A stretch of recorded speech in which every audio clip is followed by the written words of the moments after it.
Huwag ko dyan na sa lagyan mo. Sayang sabaw, matatapon. Lagay ko yung sabaw dyan. Dalawa, anak ito mo. O, yan, natin ko doon. Yung dalawa, ano, Ay! Huwag mo sasalin.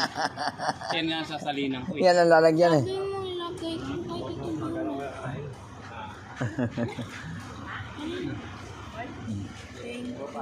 Tako na. Buko. yan, lakas na ng alat. Di na natin kaya ng bato.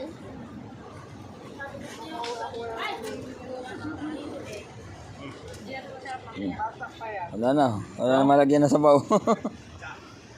Paano ba yung ano na? Butong yun. Nene pa yan. Ano to? Dili pa buto. Ha? Sakto na. Bukas ano kayo. Alam mo yan. Ako na eh. Naku umaga yung... Oo, umaga talaga. Basketball. So kuya Eh, sa'yo na yan eh.